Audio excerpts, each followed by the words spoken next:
Okay, part 2 of this video, we are going to show how to handle crashes and execute code on crash. Okay, so I'm also just going to put logging data right here. Oops.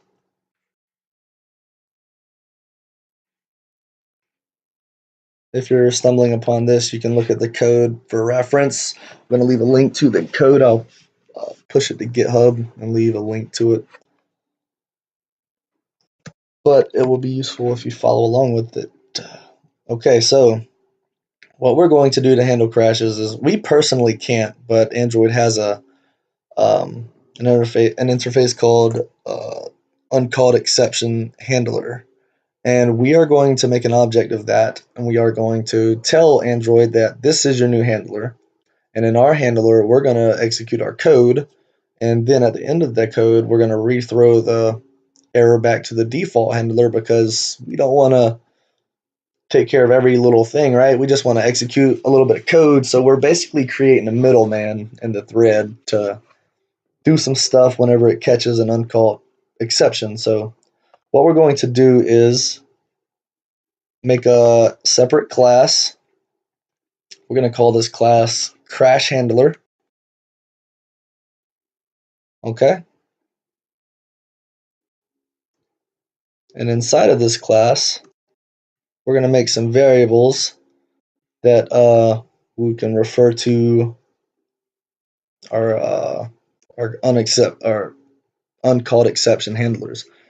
So private, that's a thread dot uncalled exception handler default handler private. Okay. Before we do that, we're going to make an interface in here, and we're going to call this crashable. And in this interface, we're going to have a method called execute on crash, right? And so with this crash handler, because what we're wanting is we're wanting to make a class to handle our crashes, right? And we're going to do that via this interface right here, right? So basically, we're wanting to have a method called execute on crash that we can call from anywhere. And we'll be able to do that through an object of this class. And what we're going to do is between this little space right here, we're going to grab the default uncalled exception handler, reassign it as our own, and in our own, we're going to call execute on crash, and then we're going to rethrow it back. So just kind of follow along, because it will click once you see it. So we're going to make an object to this class from the interface, and we're going to call it crashable. And we're going to call it method. Okay? Because the method is what we're going to want to execute. I think it's worth showing you something real quick too. Let me make an inner class just to show you an example, and I'm going to get all that out of the picture. Okay. Class demo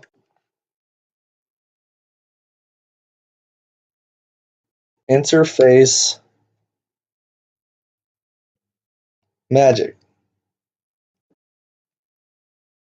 void do magic. Watch this. We're going to also have a method just called method for demo. And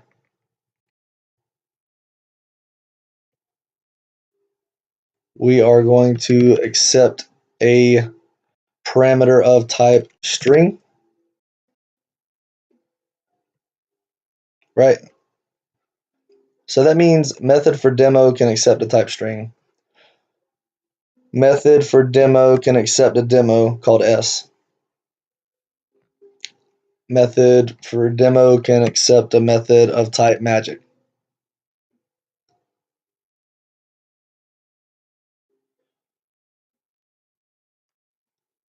Okay, watch this. We're going to say method for demo can accept the type of magic. We're going to make the class demo extend, I'm sorry, not extend, implements magic, and whenever it does, it's going to ask us to implement the methods. We do that, Control or Alt and Enter. And so now we have class demo that implements magic. Now this is the key of interfaces. Because demo implements magic, demo is of type magic also, and it can be passed around because the part of interfaces is like a contract. You must override this magic. Watch this. Let me delete this. Right? It's going to give me an error. It will not compile. So you have to implement those methods. Let's say I try to return a string. It's going to give me an error because I have not fulfilled that contract. But here's the magical part. And I'm just going to do another class and so you can witness what's happening right here. I'm going to call method. Why can I not call method for demo? Anyways, I'm going to go up here and call it method. I want to do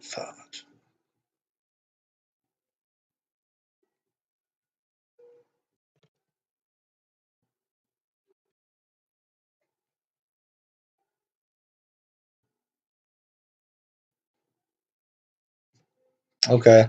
Well, shoot. Let me make a constructor then. I guess that's the only way I can call it. We're going to have to do a constructor anyways.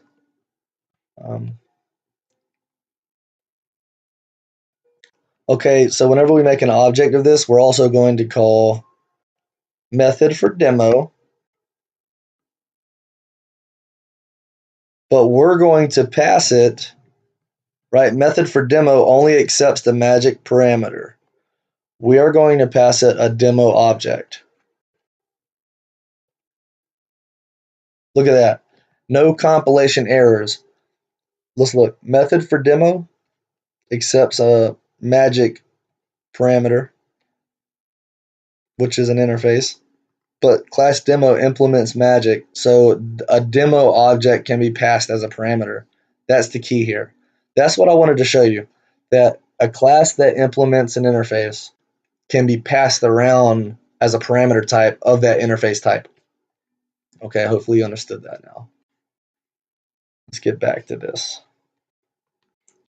Okay, so whenever this class is called, whenever we make an object of this and we construct it,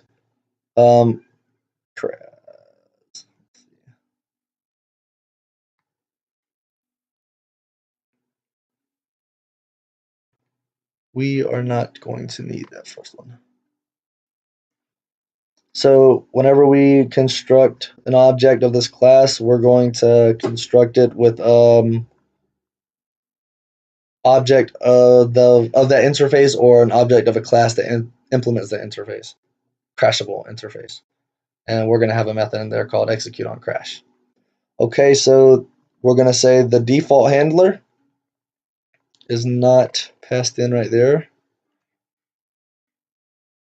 but this method equals the method passed in on the constructor. And we're going to say the default handler is thread.get default exception handler. Let's make some notes. Declare the handler variables. Initialize the handler variables. And this is our custom one. This is the default one, right? Whenever you have a process, a thread, Android already creates a handler for your uncalled exceptions, and it prints out a stack trace, it handles whatever in the background that it needs to kill the process.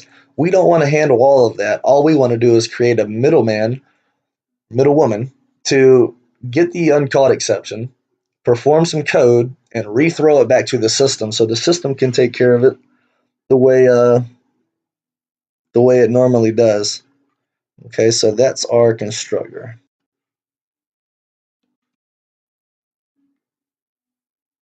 Make that a little bit cleaner.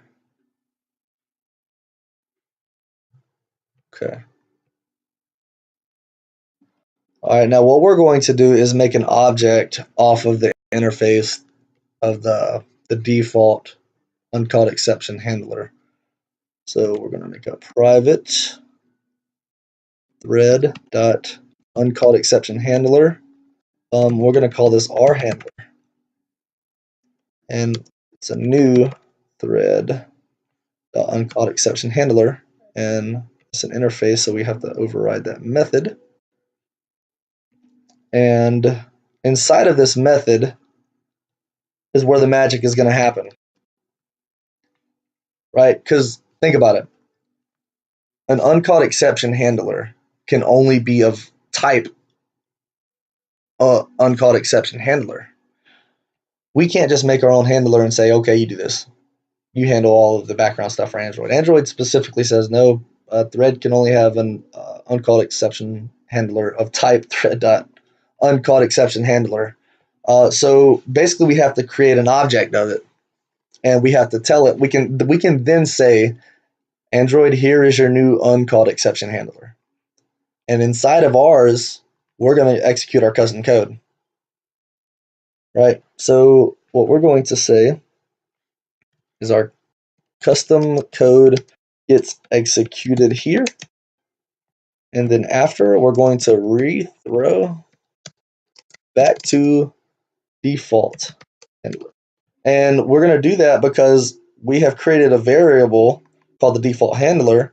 And inside of our constructor, we said our default handler is thread.get uncaught exception handler. That's the method called that gets the default one. So we already have a way to point to our default old one. And then we have also created a new one, our handler. And our handler has access to an object of crashable. And an object of crashable has a promise that it's got a method called execute on crash.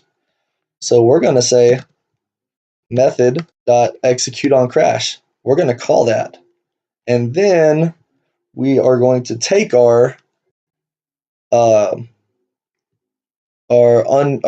exception, and we are going to rethrow it back to the uncaught exception. That's the method.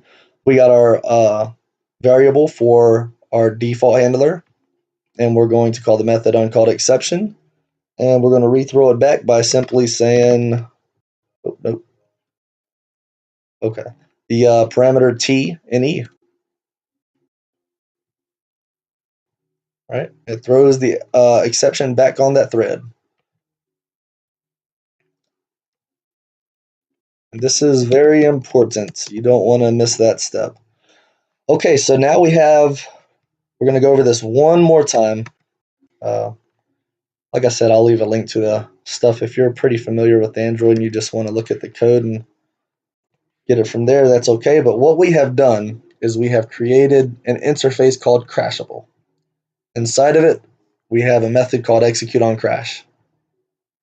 That method does nothing until you use this interface. It's just declared.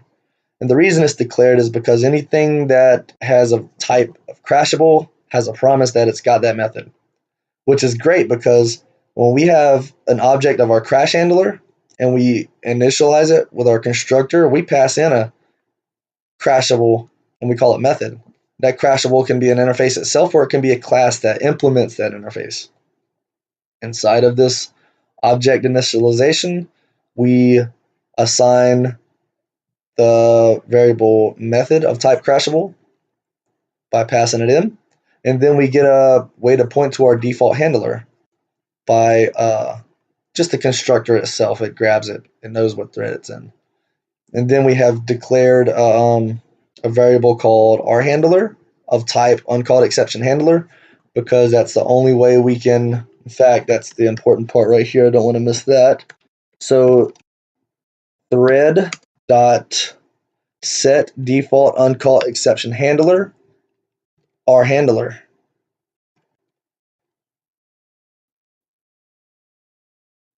I don't know why I can't access that. Let's see.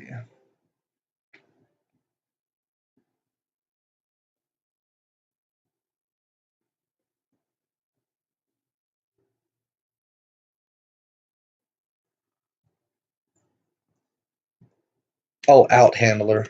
Duh. Sorry about that, guys. I was confused for a second. All right, so what we've done is we've created an instance of the uncalled exception handler, which we can then call the static method to thread set default uncalled exception handler, and inside of our handler, we call the method from our interface, and then we rethrow it back to the thing. So how can we make this happen? Let's go back to our main activity. And down here at the end, we're going to say class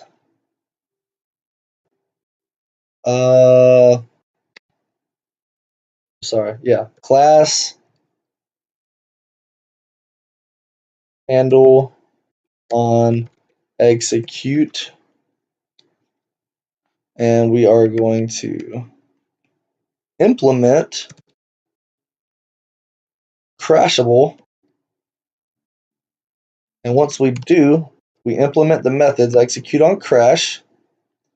And so in execute on crash, this is when we can, this is the cut. It's almost like saying system, when you crash, execute this code. And whenever this code executes, like, we're going to assign a new value to the shared preferences.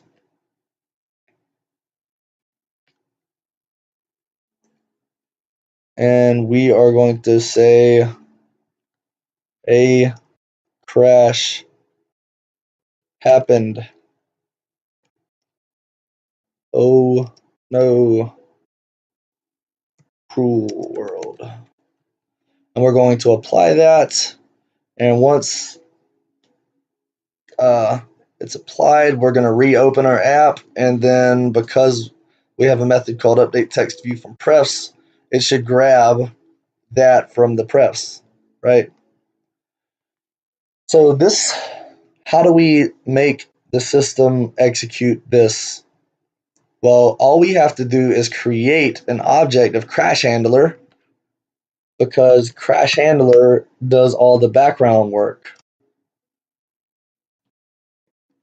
New handler equals new crash handler, and its constructor hold control press P is a crashable method, and because this implements the crashable, we can pass in handle on execute. Okay, so we're going to watch this work now.